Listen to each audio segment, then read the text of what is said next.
It's an extremely well-run company. Nova Ltd, listed in NASDAQ around April 2000. If we measure the performance for shareholders, it's a 1,733% total return. Since we invested in Nova 2021, our holding has gone up to 360%, which is almost 4 times our investment. Chips are everywhere now.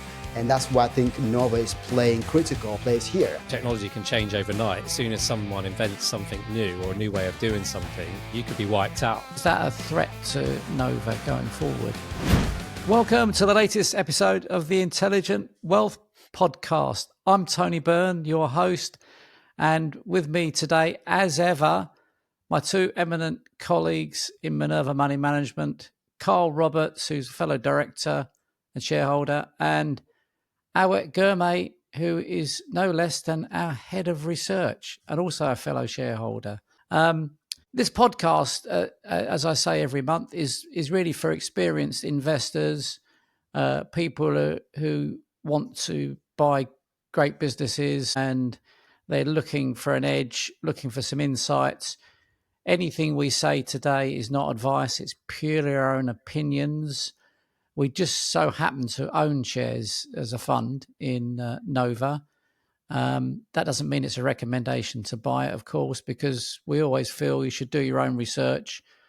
I think we've probably all of us on this panel have followed other investors' tips and found it doesn't work because we're all different. We've all got different investment risk profiles, different timescales. So it's always best to do your own research. To just treat this as part of your research if Nova is a company you're interested in investing in. We want to focus on giving you value. So whichever company we feature on this show, whether we're invested in it or not, we will give you access to our one-page company snapshot, which you can get in the show notes of this show just by clicking on and requesting. So we hope that you find that of great value. So without any further ado, we're just going to get into the main topic of today, which is this company, Nova. Let me give you a little bit of background on them. They were founded with quite scientific roots. They were co-founded in 1993 by a couple of people. Let's look up the names. Giora Dishon, who has a PhD in materials science, and Moshe Finarov, again, a PhD, but in semiconductor physics. So that's really shaped Nova from day one, this scientific angle.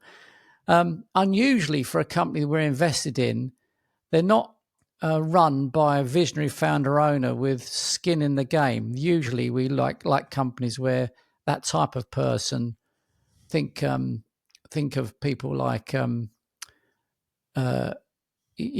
great founder owners like Jeff Bezos of Amazon, that kind of visionary founder owner. Think of people like that. Sometimes these companies don't have a visionary founder owner with skin in the game, but they still run like that type of company. So that's where the exception does prove the rule. Surprisingly, only about 0.3% of the entire shareholding of Nova is owned by the board of directors. We find that very unusual.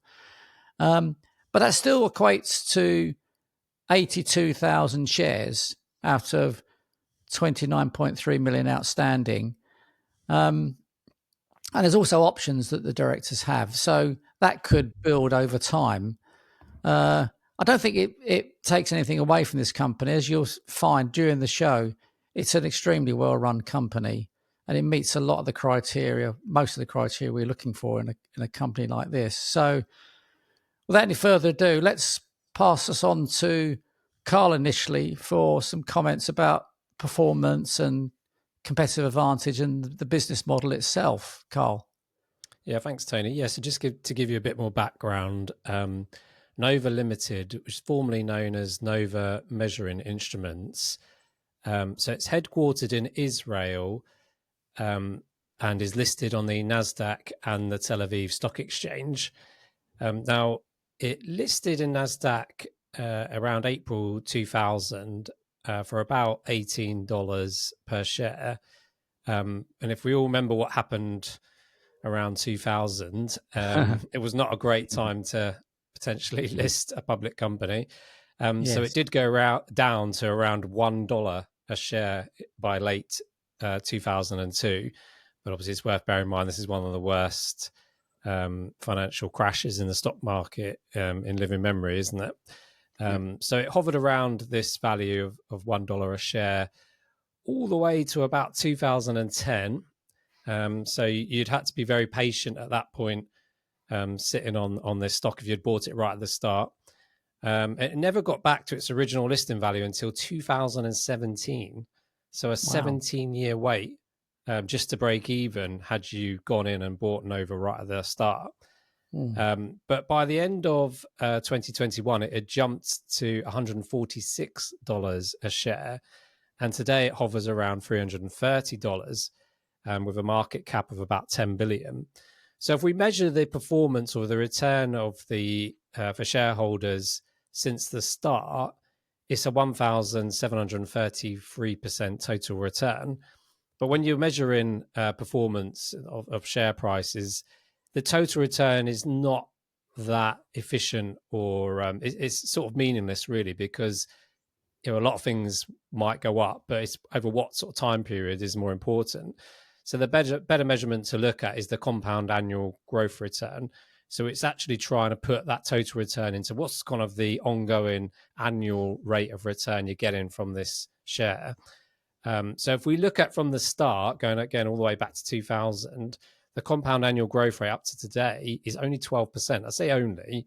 It's obviously much better than had you stuck your money in savings accounts or probably bonds, something like that. But yeah, 12%, which is quite low compared to a lot of the other companies we generally discuss on this podcast. But if we measure it since March 2017, the compound annual growth rate is 40%. Wow. So much more positive. So generally, what happened from that point onwards, what happened from March 2017 to you really ramp up the popularity of this share. And I think a lot of it came out of the great financial crisis of 2008. 2000, by the time 2010 comes along, it had really kind of changed itself from operating in a really niche area of sort of chip measurements to start to acquire other businesses and go for across the whole ecosystem of chip measuring, essentially. So it expanded its business model, and obviously this timed as well with the huge rise in just the number of chips being required from everything from smartphones, smart TVs, smart washing machines. So they've really kind of piggybacked on the back of this and have done quite well out of it since then. So just to kind of go into a bit more on what they actually do, I've said about chip measurement. I think that's the kind of simplest way to explain it. I think the technical term is metrology, the sort of the science of measuring. But yeah, effectively, you've got companies out there that build the machines that help build the chips. So our last podcast was on a company called ASML, and obviously they're a company that make the machines that help these companies build the chips. Then you've got those companies that actually build the chips. So the likes of Taiwan, Semiconductor, Samsung, Intel, they will actually use some of these tools and machines to build the chips. And so where Nova come in is that they're one of these tools, essentially. They're used to help measure the chips being made, make sure they're of the right consistency, the right quality, and performing as they should be. So yeah, if you've not listened to our last podcast on ASML, I'd urge you to go back and listen to that as well, because it all kind of feeds into this same ecosystem. So I think there's potentially a long way to go. Obviously, they're really tied up in the AI boom now. But I think from 2010 to 2025, they were able to increase their revenue by about 10 times. I think that's right, isn't it, Awet? Mm-hmm. Yeah. I think even if you look at the company, since we invested in Nova, which is in 2021, our holding has gone up to 360%, which is almost four times our investment. And that's a compounding annual growth of 38%. So I think, as you said, it's the right pricing. If you invested in after the crash, you would have gotten it right on the right price. But if you it's just about critical about where you invest in a company. I think what life cycle it is in. And I think our investment was pretty much the right timing. And that's why the compounding annual growth has been pretty much almost close to 40%. I think the reason we invested in 2021, we could have seen what was coming. The semiconductor ecosystem was becoming quite sophisticated, and it was required a lot of measuring and a lot of as you mentioned, quality control. And Nova Measurement was the small players, and then we knew that they were building and upcoming, and that's why we made the investment and has been paid off. Even though there was at that time there was uncertainty because they are based in Israel, as you mentioned, Tony. But what we have to understand is this company revenue comes mostly from the US, China, Korea, and Europe and Taiwan. So the risk in what was going on in the Middle East, it doesn't impact the company much. That's why even though there's a lot of things happening in Israel, the company share price hasn't been impacted. So the investors understand this company revenue comes from pretty much mostly from the Western world and Asia. But don't they also have offices and plants in other countries, about 17 other countries in the world? It's not just Israel. Israel is where their head office is, isn't it? So in many ways, I think that reduces the risk if they're geographically in lots of different locations and dependent on markets, obviously outside of Israel.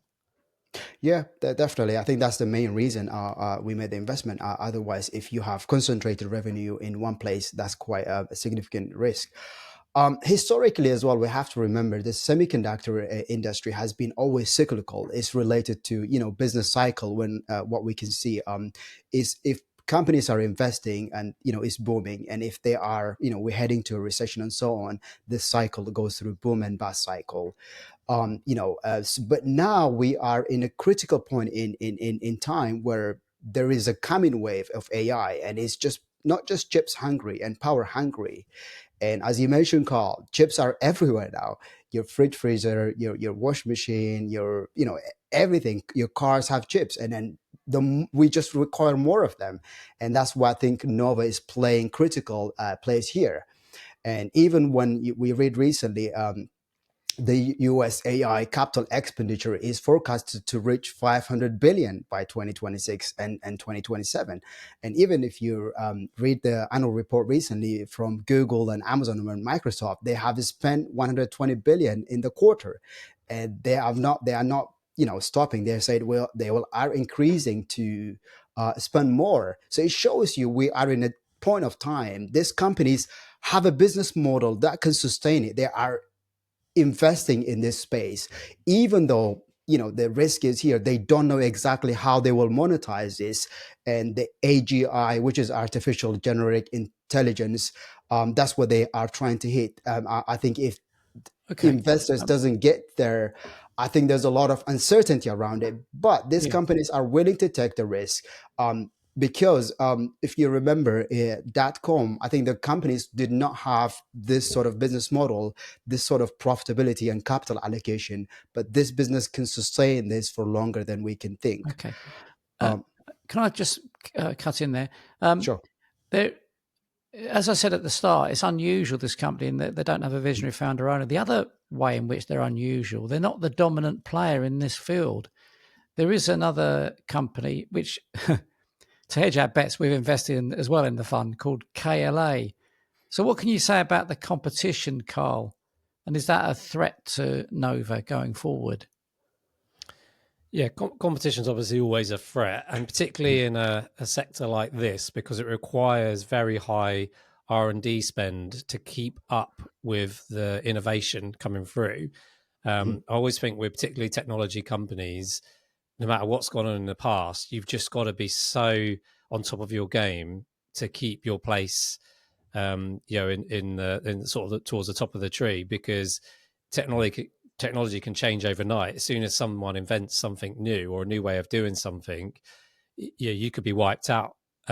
So I think that's probably one of the biggest risks to look at here is, can a company like Nova continue to compete, but also continue to innovate and keep going to ensure that there's more growth to come, because obviously if you're buying Nova today, you're not buying it, you're not gaining all of its previous share price performance. You're starting from zero today, aren't you?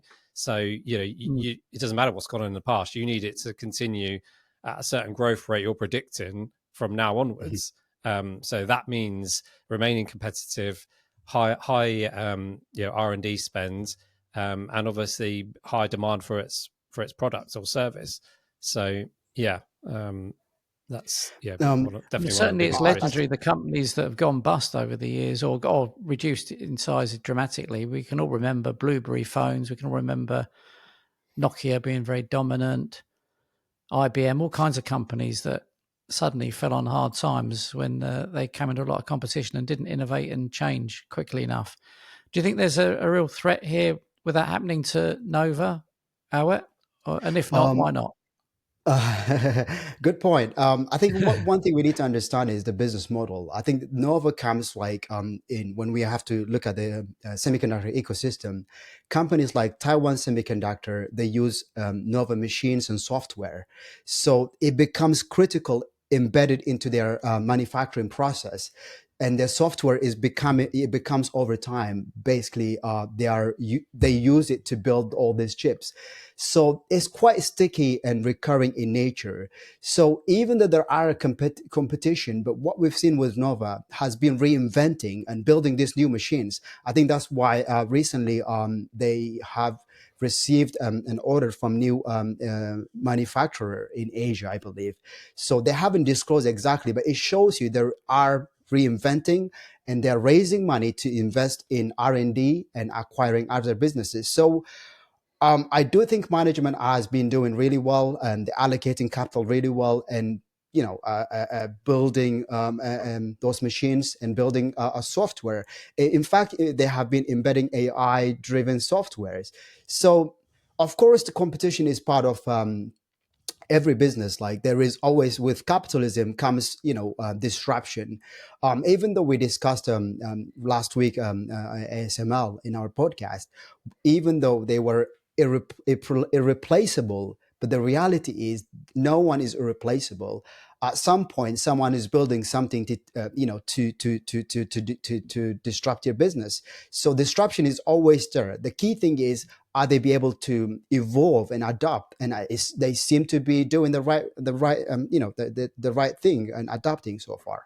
I think as well, the strategy of going for the acquiring of businesses is an interesting one as well, because sometimes you got to know what you're good at, and sometimes you want to then go out and find the best of breed, don't you? And I think that's where they've been quite successful, particularly more recently. It's looking at where all the innovation's coming from, and rather than try and do it themselves, it's acquiring sort of the best smaller businesses out there. So I think that's a positive for them. I think it's good that they're forward thinking. You want companies that do that, then they won't become like the blockbusters of yesterday, who were offered to buy was it Spotify? I think it was, and they turned it down, thinking it wouldn't work, and then they went bust. Blockbusters went bust. Yeah. So Carl, I know that they've recently raised a lot of convertible debt. I think it was $650 million. Carl, do you see that as a positive sign or a risky sign for this company? Why did they do that? I think ultimately they're going for debt to again acquire more businesses, which is a positive, but it depends on how that money's spent, isn't it? If they get it right, then it'll be proved to be the right decision. If they don't get it right, then obviously existing shareholders are going to be unhappy because their shareholders been diluted and potentially the money's been wasted. So you're relying on the management to pull it off, really. But don't they have some, what I would call like an insurance? It's not actually insurance, Awet. They've got a strategy, an instrument they've bought to minimise the chances of the shareholders being overly diluted, haven't they, Awet? What was that?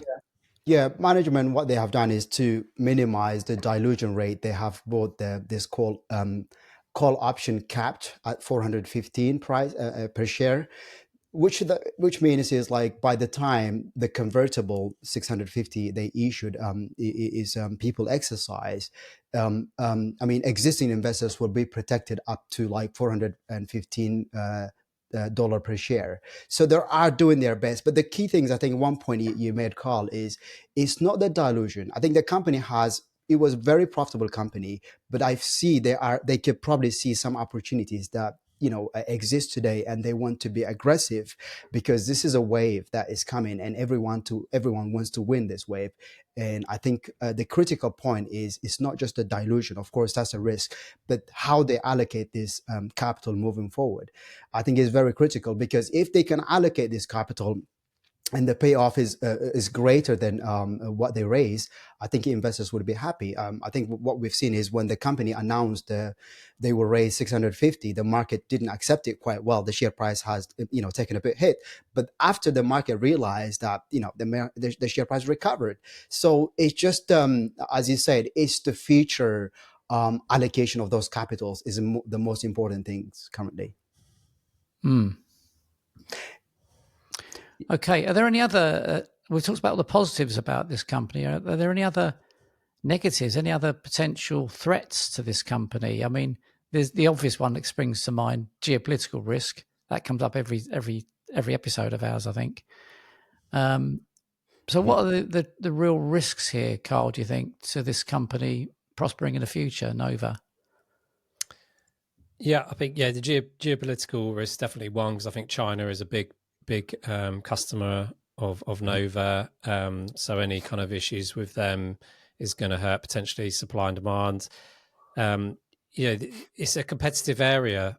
Chip making now requires, like I said earlier, requires a lot of R&D spend, stay ahead of the game, and it's highly tied to kind of global capex spend. So if we think of it more in the short term, there's a lot of arguments out there that we're in an AI bubble. There's been billions and billions put into AI, and some people will say it's always been too much, or it's gone too quick. So if that does all start to dry up, then in the short term that will obviously have a knock-on effect to companies like Nova. So I think valuation is probably another risk, but I don't think it's anything specific to Nova in terms of valuation level.